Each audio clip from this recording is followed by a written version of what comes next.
in a 10666 custom night. In the good old days where all we figured was that we were criminals stuck in purgatory, we thought that all the secrets of FNAF could be solved using the game's custom night, where you'd set the animatronics to a specific level and see if you can make it through. However, one such suggestion, the 666 suggestion, was in fact not the case. By setting the latter 3 animatronics to level 6, it was rumored that the kitchen camera would be unlocked and you'd have audio as well as visual this time around. But that just turns out to simply not be the case because, well, if you look at the game files, there is no visual for the kitchen cam at all. Meaning that no matter what, unless you added a version of it yourself, there would be no way to unlock that camera. And this wasn't the only time we'd be getting trolled by FNAF 1's custom night, but more on that whole kerfuffle later on, maybe. Fun fact though, kerfuffle is what I named my first Club Penguin Puffle. And at 9, Tater the Waiter Gator. Tater the Waiter Gator was a fan-made character that was made just for fun. However, a fake Scott that also did a whole other fake FNAF thing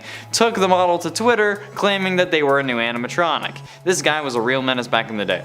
And while it was indeed a joke, the appearance of an alligator face in FNAF 3's Happiest Day minigame made people reconsider the canonicity of Tater the Waiter Gator. However, he isn't and was never canon, we think, with the alligator character mask being explained away with Montgomery Gator, who, luckily, is not a waiter. He's a golfer and apparently an assassin. We better get to solve the whole did Monty kill Bonnie thing in like the DLC to security breach, or I'm gonna be mad and destroy my own green room. I mean, maybe I won't because I don't have a green room, but I'll definitely be disappointed with the quality of the FNAF DLC if it's not about solving Bonnie. I mean, like, there's a multiplayer mode mod, so you also might as well add that. Okay, just do it. And a Purple Guy animatronic. The Purple Guy animatronic legend is an urban legend revolving around 2014's Five Nights at Freddy's 2. In early 2015, a YouTube video surfaced that reportedly showed a hidden animatronic reported to be the Purple Guy. You know, the main antagonist of the franchise, William Afton, the man behind the slaughter, mother of dragons, breaker of chains. Well, the appearance of the purple animatronic was preceded by a phone ringing. After the phone rang, the purple animatronic briefly flashed on screen, slumped against the wall in a similar style to Golden Freddy. However, it was soon revealed that the animatronic was simply a photoshopped image of Golden Freddy with a purple color scheme and a purple Chica head, which I feel like it's pretty obvious that that's the case. I mean, if you look at it, you can tell. And I mean, like, we've used that a couple times, but I never believed it. Plus, if there was a Purple Guy animatronic, it wouldn't just be reused assets. What are you on about? But there could still be a secret purple animatronic that we don't know about, or maybe Toxic Springtrap in this case is the key to everything. And at 7, the 2-eye theory. The 2-eye theory states that in the bad ending to FNAF 3, there are 2 eyes lit up in the head and the back, which we assume is Golden Freddy to show that there are 2 souls inside the animatronic. This isn't the case at all, and I'm going to tell you why. Firstly, it would be more difficult to tell that it was an animatronic head if only one eye was lit up, since all we see of this head are the eyes, and it's just a reflection from the first light. Since there's one light in the head, it kind of bounces around since it's so dark, okay? That's just kind of how light works. Notice how Freddy also has light coming out of his other eye, but there's no 2 souls in Freddy, right? Secondly, Crying Child hadn't been introduced yet, not coming until the next game. That wasn't even going to happen until the community was disappointed with the Springtrap jump scare, since this was supposed to be the end of the series. That's why we released the Souls in the Happiest Day minigame. Also notice that only one person wears a Golden Freddy mask in that game, and according to the official Freddy Files Updated Edition book, quote, you'll see an image of broken animatronic heads, each with a lit eye, meaning that the Golden Freddy head in the back only has one eye that is on. Okay, and considering how this is the official guidebook to the series, we kind of need to take it as law. The only argument against this, it would be that Scott could have adapted the story after this, since in a Reddit post he said that he has only ever made one retcon, but didn't actually provide the retcon itself, so the intention between the 2 eyes could be the retcon. But given the Freddy Files book actually came out after, or at least the updated one did, I doubt it. And it's 6, Dream Theory. What is seen in the shadows is easily misunderstood in the mind of a child. Those words are from the developer of the series, Scott Cawthon himself, on his website during a Map Hat charity live stream where he says before, 4 games, 1 story. So what's going on? Players were scratching their heads for a long time about how this could be possible with one linear story, but like, how? And we came to one conclusion. Could it all be a dream?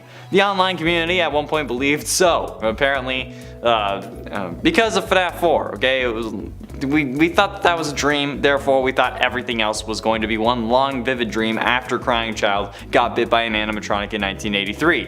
Fans believe the bite played out a lot differently than it actually did in the game series. So does that mean that it originally was a dream and then Scott retconned it yet again and that was the one retcon? No idea. If that is the case though, is anything else in the series a dream? I don't know. Am I dreaming right now? I hope not. Is there really a dancing alligator dedicating a song to strippers and adult film stars? Yes, and that TikTok was very disturbing. Halfway through into number 5, Sparky the dog. It sounds cute at first, but don't let that name fool you, okay? He's haunting to look at. He's an animatronic, of course, but not a real one. In the early days of development, a rumor began to spread around, apparently reporting a 6th animatronic that would make an appearance in the game. If Sparky did appear, it would have been pretty obvious, because he's a dog, and that's literally the only dog in the game. But the good news is that he wasn't real. But if he was, apparently he wasn't going to attack you. He was just going to stand and watch you for a bit, which is kind of worse. Screenshots, of course, hit the internet, but it was never a thing. I don't know why people think that this is. People still like message me going like, why haven't you made a list about Sparky the dog? Because he's not real. It's not a thing, okay? Like what? And then there was the fake Scott that was saying that Sparky was there the whole time, or like I wouldn't doubt it if Scott added him in a later game and was like, no, Sparky's been a character this whole time. What are you talking about? Because like Scott is the ultimate gaslighter. Okay, he's the ultimate gaslighter, but he makes it clear when he is gaslighting you, so at least you don't think that you're actually crazy. It's very clear when he's doing it, but he still loves to do it. Getting close to the end of number 3, Mrs. Afton's death. The story of Mrs. Afton, if there even is one, is a mystery that we've been debating for ages. A story that hasn't even had a slight amount of explanation. No references, no mention of a name, nada. So, naturally, there are theories. However, these theories have no base in actual game lore and instead focus on FNAF fan animated music videos and stories that are treated as canon and sadly, heavily so, sometimes. The truth is that we have no idea what actually happened to Mrs. Afton currently. We have no idea if there even was a Mrs. Afton, or if it was just a baby mama, or if William ended up having a surrogate so he could have children of his own, and hell, his kids may just be adopted, or actually stolen. Yikes. Or maybe he used the ball pit from Into the Pit and went back in time and got kids from like 1920, which is also possible because FNAF made time travel a thing.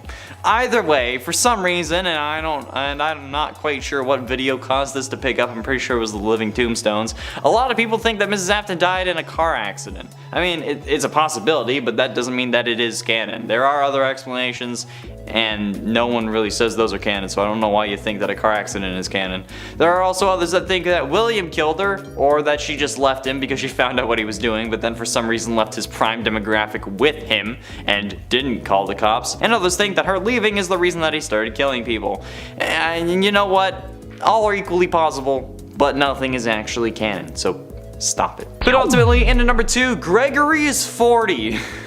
To be totally honest, the knowledge that Gregory has in Security Breach exceeds that of my own, okay? This kid is the size of a 4-year-old, can fit inside Freddy, can fit inside baby strollers and other various small areas around the Pizzaplex. He's too small to drive one of the go-karts alone, but he also knows how to restart generators, operate a trash compactor, start, and is capable of driving a car, as well as identifying a car battery, connecting the jumper cables on a car battery properly, and then using those to fix Freddy's whole recharge every hour issue. Okay, even I can't drive a car. I don't have my full license. How is this kid doing it? I don't even know what is this thing? Like, how in the living hell does this make any sense? How do they solve the whole recharge issue in the true ending? Because Freddy is still going to need to recharge every hour. But they don't have the van this time because they ran out from a cave. So how do Freddy and Gregory make it down the hill, or to whatever hill it is, without Freddy needing to recharge? Or, like, do they actually solve the issue? This kid knows more words than I do, but is still somehow the size of a 4-year-old maybe, on like the shortest end of the spectrum. Like, no, it makes no sense. And this kid's weird superpower is what makes this game so confusing. It really only makes sense if he was a robot that is supposed to mimic a toddler who's been on for decades and then has been learning the whole time. That's the only thing that makes sense, and that's saying something. And finally, in at number 1, the arcade conspiracy. The arcade conspiracy gets its name from one of the lore duffel bags we can find around the Pizzaplex, where we learn that something else seems to be going on here. Quote from this arcade conspiracy note. Quote, exit interview. They are working together, the arcades. They're hiding something. The glitches. Glitch them all at the same time. Then the princess will recognize me. She's testing me. I am not yet worthy. The others are protecting it. Let me stay. I'm so close. Just one more night, please. I can save the princess. Now it's clear that this seems to be referring to the Princess Quest minigames. However, it doesn't really seem like we have to glitch the Princess Quest games in order to win. We just have to beat them in orders from 1 to 3, and then boom, we save Vanny. So what does this actually mean? Well, there are 3 other arcade machines that seem to be having mysterious glitches as well. The Balloon Boy World game you can find in the theater in the Sun Drops Weird Room thing. Chica's Feeding Frenzy, which won't turn off even when you unplug it, that you're supposed to be able to find in the bakery, and the Monty Golf AR Arcade that, according to its duffel bag, shouldn't be in the mini golf area, but it is. However, while you can play both Balloon Boy World and the Monty Golf game, my lowest score is 14 and the lowest score you can get is 13, so try to beat that. But Chica's Feeding Frenzy isn't an arcade cabinet. You can only access it using a mod that lets you cheat it in from the main menu, so maybe there is something else going on that we just can't access yet because the game was released unfinished and still cost $50 damn dollars. And at 10, Ness. With the interviews and therapy sessions we get in Security Breach, we got even more information and even more clues on the story of the previous 3 FNAF games. Well, okay, 2 main series games and then 1 spin-off. Yes, that's right. These therapy sessions actually ended up confirming our suspicions that Vanessa was indeed the Ness from FNAF AR. So with this revelation, we now know that in FNAF VR we played as Vanessa, who was probably put there by someone higher up at Fazbear Entertainment because they knew what Afton was planning, or maybe someone hacked. That's a whole separate thing.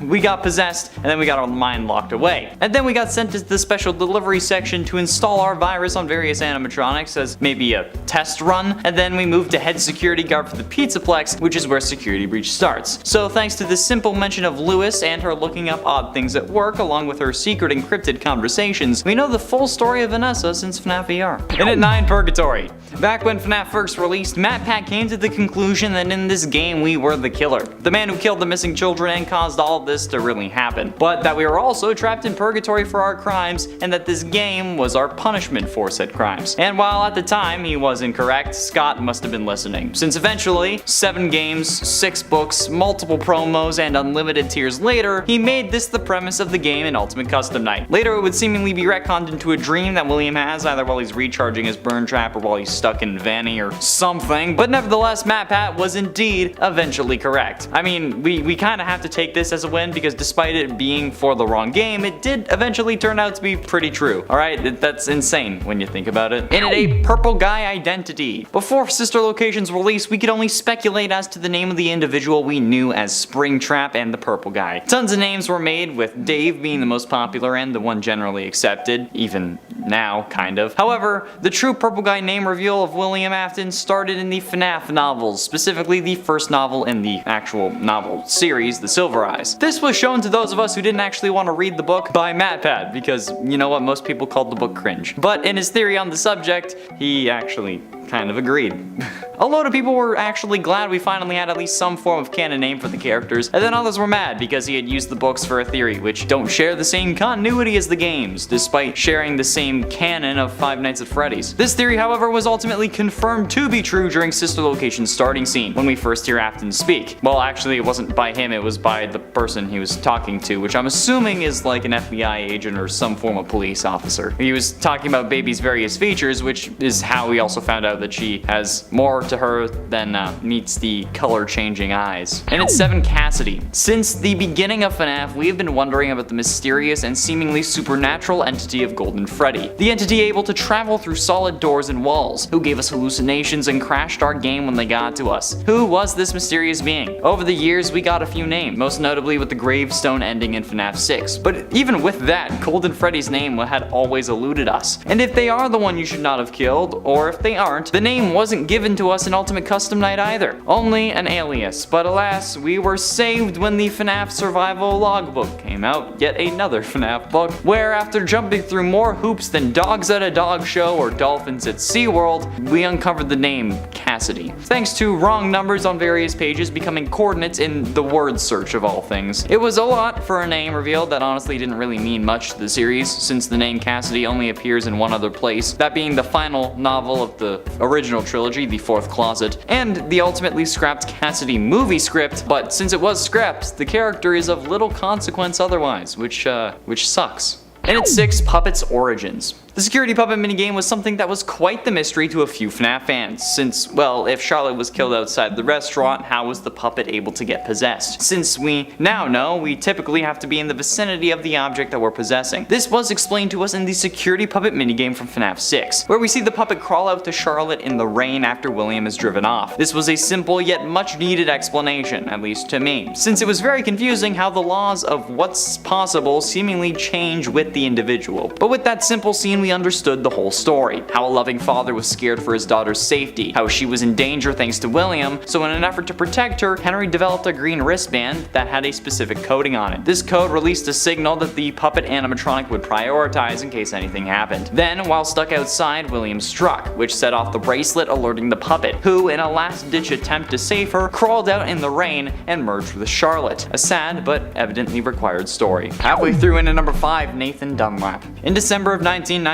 after Chuck E. Cheese had closed in Aurora, Colorado, Margaret Kohlberg, the manager, is tallying receipts in a back room. While she does that, Bobby Stevens scrubs down the kitchen, and Sylvia Crawwell, Ben Grant, and Colleen O'Connor all work in the main cleaning party area. However, there is someone secretly hiding in the bathroom, 19-year-old Nathan Dunlap. Earlier that year, he had began working as a cook before getting into an argument over his hours, which resulted in him losing his job. But this time, he wasn't looking for his job back, he was looking for revenge. He exited the bathroom and began firing, killing everyone in the building. First Sylvia, then Ben, then Colleen, and then he went into the kitchen where the bullet entered Bobby's jaw and sent him flying to the ground. Then he went into the back where Margaret opened the safe before being shot twice. Nathan then filled her bag with $1,500 cash, arcade tokens, and keychains, but thanks to the security cameras, he was promptly arrested and sentenced to death. This was originally pointed out to us by Game Theory and MatPat because it's actually kinda crazy how close these stories are. And while it may not be true that it was inspired by this, I still think that these stories are so close it's impossible not to think about. While the inspiration may not be true, the connection, even if accidental, certainly is. Getting close to the end, in at number 4, We're the Killer. Well, yes, I did start playing through FNAF Beyond on the channel. Be sure you go watch that and share and like it if you want more. I'm not going to be doing more. I already know the end of the game. No matter what you do in the final battle against Glitch Trap, you end up getting stuck in the game while he gets out. And while maybe it's signifying that he's taking over your body or escaping from the game, what if instead he was passing the baton to you? I mean, I've already said it, right? It looks like he was taking over your body. Like physically controlling it when you're not in the game. Yeah, that would mean that you were the new killer. But what if you were trapped in the game instead, and instead it drove you insane, until you do the same thing and switch with some unfortunate soul who ends up playing again, turning them into the code while you, as yourself, escape and then try to track down the man who took your life. I mean, if the game really was meant to be a soft reboot, wouldn't you becoming the killer really be the ultimate switch up? Well, not exactly. It was mostly right, okay? Glitch Trap did possess us and we did become the killer of the next game since we play as Vanessa in that game, confirmed in the therapist recordings in Security Breach, but we don't go track down William or we don't turn other people into code, we merely just get locked away and then went after his own body. But I mean, hey, either way, we were still the killer. Getting close to the end, and in number 3, First Animatronics. We always figured that the FNAF 1 animatronics were the first ones made after the Springlock versions of Bonnie and Freddy, but that was always just an assumption. But then, the Fast Facts came in with the truth and dropped us some purebred apple of knowledge right at our feet. One of the Fast Facts stated from FNAF AR says, quote, some of the first animatronics built by William Afton featured claw mechanisms that were able to hide away items inside. Which means that, strangely enough, the Funtime animatronics were the first ones that Afton made. I'm guessing after the Springlock suits, which then solidified what we at least thought was the timeline at the time. Which, it does make other things more confusing, but at least we knew which ones are the closest to being made first without really having to speculate. And then that puts Sister Location near the start of the timeline. It doesn't mean that they were the actual first animatronics, only that they were made around the beginning, but it shows us that William also always had sinister intentions. Something that a lot of people need to know. Penultimately, in at number 2, Happiest Day masks. FNAF 3's Happiest Day minigame was the final minigame required to get the good ending. The ending where the animatronics had no lights on in their heads and the spirits had been put to rest. But there was always something out of place that we didn't really mention at the beginning because we didn't really want to deal with it. But there are multiple characters wearing masks from animatronics we had never seen before. But why and how? Where did these masks of alligators, pigs, hippos, and elephants come from? Well, now we actually know. It was the mediocre melodies introduced into FNAF 6, and then the alligator ends up being Montgomery Gator from Security Breach. Because while it is a green mask, okay, a frog doesn't have a snout, okay? Which makes me think, when does that really take place? Although at this point, I don't think we can really pinpoint that. Maybe Monty has been around for a while and he just became more popular for Security Breach after all the other animatronics kind of got a bad rep, you know? Who knows? These animatronics may have existed for all of time, but we actually did think that there were more animatronics, and now we know we were right. And finally, in at number 1, Hannibal Lecter. Hannibal Lecter is a fictional character created by Thomas Harris. Lecter is a serial killer who then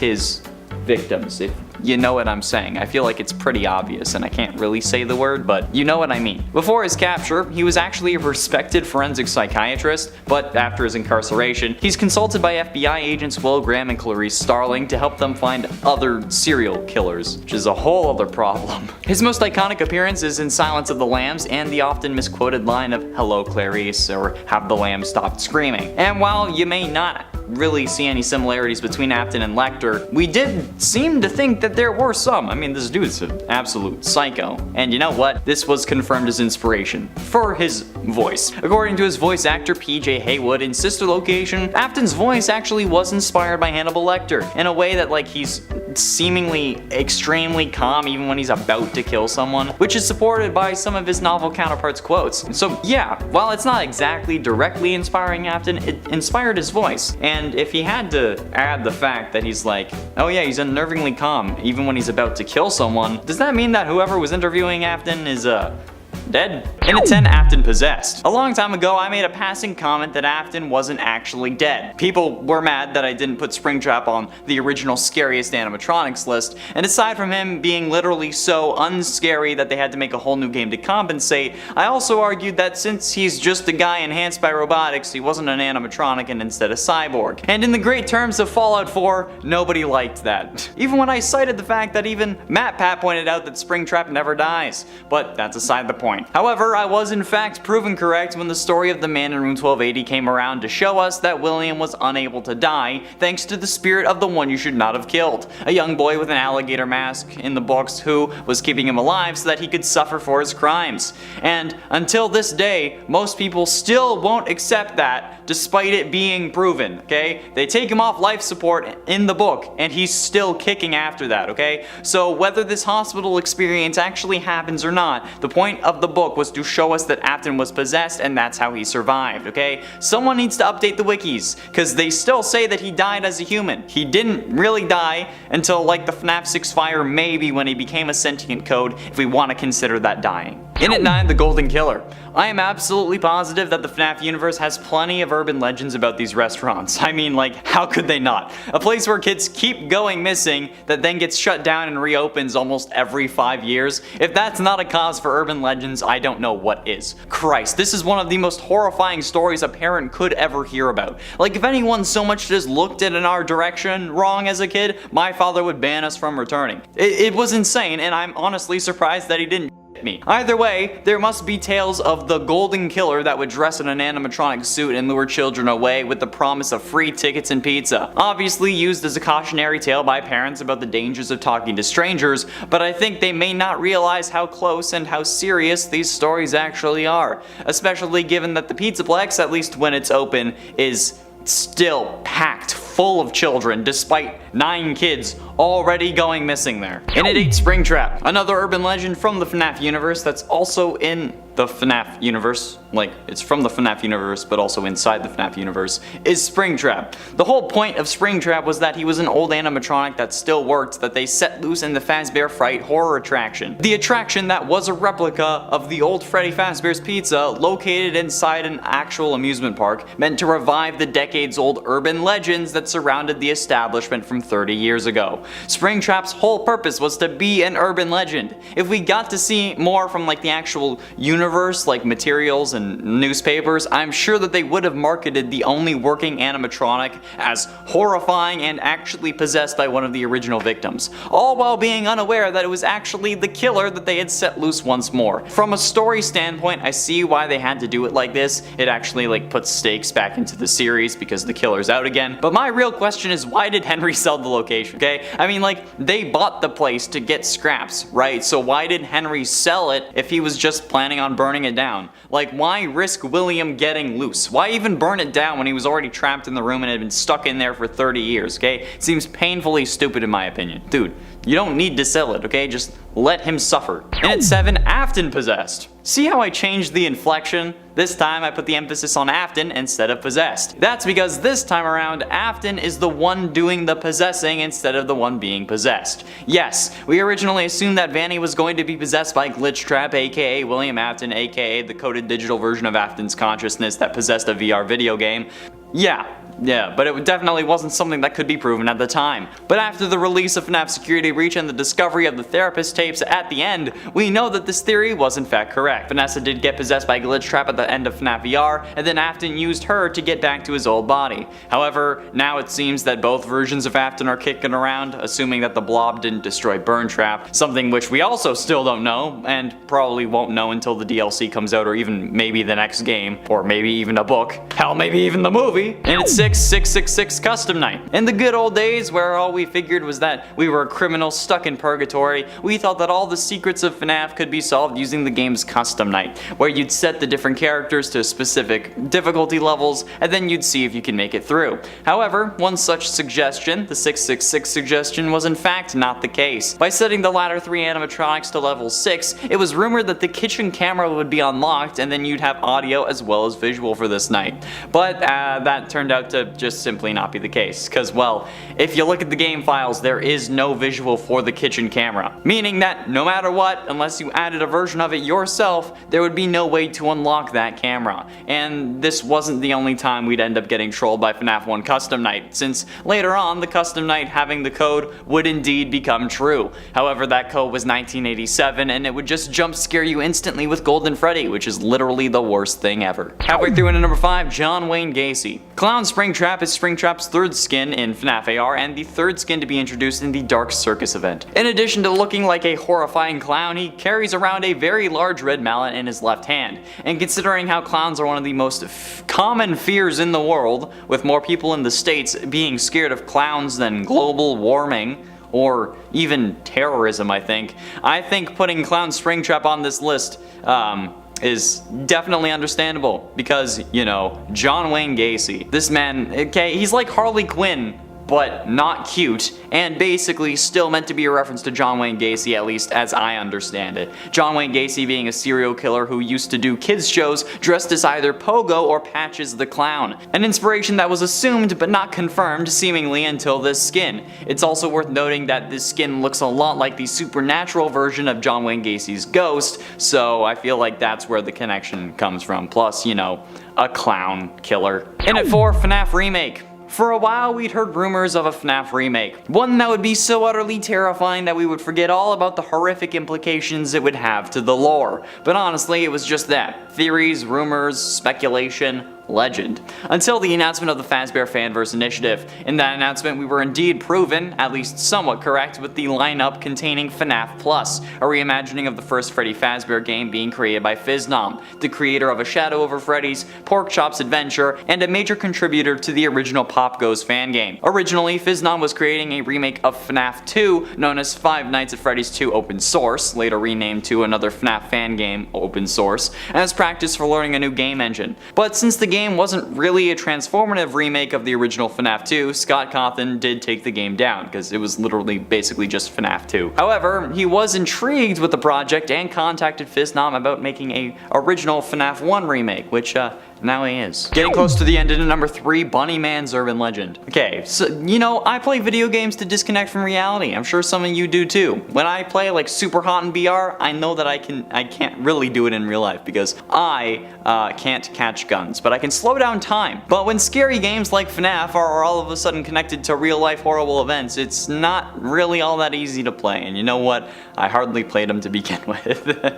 Vanny is a follower of Glitchtrap, okay? You know that. She's the main villain of Security Breach, but players notice something similar about the game's antagonist. Something connected to something very real from the 70s, the Bunny Man. In Fairfax County, Virginia, back in the late 70s, residents would report sightings of a Bunny Man who would run around and terrorize locals. They say the Bunny Man disappeared in the early 80s, but maybe they just disguised themselves as an animatronic, okay? Maybe the Bunny Man's still out there. You thought that Easter was a good idea? Ha, no, not anymore. Good luck sleeping tonight. Plus, I mean, Security Breach does have a very 80s aesthetic, so maybe this is where Bunny Man went. But ultimately, in at number 2, the Missing Children's Incident. The Missing Children's Incident was an event that occurred in the first Freddy Fazbear's Pizza location, at least from the first game, presumably in 1985. A series of unsolved murders committed by William Afton. In the first game, the incident was mentioned in newspaper clippings, occasionally seen replacing the Rules for Safety sign, normally appearing in the East Hall. The 4 mascots, Freddy Fazbear, Bonnie, Chica, Foxy, all also had particularly foul odors and what appeared to be blood and mucus around their eyes and mouth, which concerned parents and legal guardians and decided to akin to reanimated carcasses, since they, quote, noticed what appeared to be blood and mucus around the eyes and mouths of the mascots, and they didn't check inside them for bodies. The children were never found, somehow, and presumed dead, and the restaurant ended up closing by year's end, which didn't stop them from reopening in Fazbear's Fright, and then with FNAF 6, and then again with the Pizzaplex. So yeah, needless to say, there's a whole load of issues surrounding the brains of the parents in this universe. And finally, in at number 1, the Bite of 87. Was that the Bite of 87? No, Markiplier, it was not. The Bite from FNAF 4 was in 1983 and often called the Chomp or the Bite of 83. Okay, the Bite of 87 was an incident that occurred in 1987 at the second Freddy Fazbear's Pizza location. It was briefly mentioned by Phone Guy in the first game and it had us hooked from the get-go. The details of this attack and the identity of the animatronic responsible are really unknown, but it allegedly caused the victim to lose their frontal lobe, you know, the front part of their brain. The victim actually ended up surviving the attack, but the incident contributed to a loss in the company's reputation, understandably, which was one of the numerous incidents that resulted in a major drop in business. But not forever, for some reason. As a result of the incident, the animatronics were no longer allowed to wander around during the day, instead management decided to let their free roaming mode be exclusive to night so as to prevent their servos from locking up, which is not how servos work, but maybe it's how they work in this universe. Some fans think that Foxy caused the bite, others think Freddy, Mangle, some even think that Chica might have done it. However, it's pretty generally accepted that Jeremy from FNAF 2 is the one who got bit. But I propose the possibility, okay, I'm not saying this is true, but it's an idea, that Afton himself is actually the one who got bit, which could have caused him to go even more berserk after the Missing Children's incident. Since, because you know, his frontal lobe was removed, he would no longer feel fear, as described by Mappet in his FNAF 4's wrong theory. I mean, that theory was wrong for the outcome, but not for the science, so maybe Matt was onto something.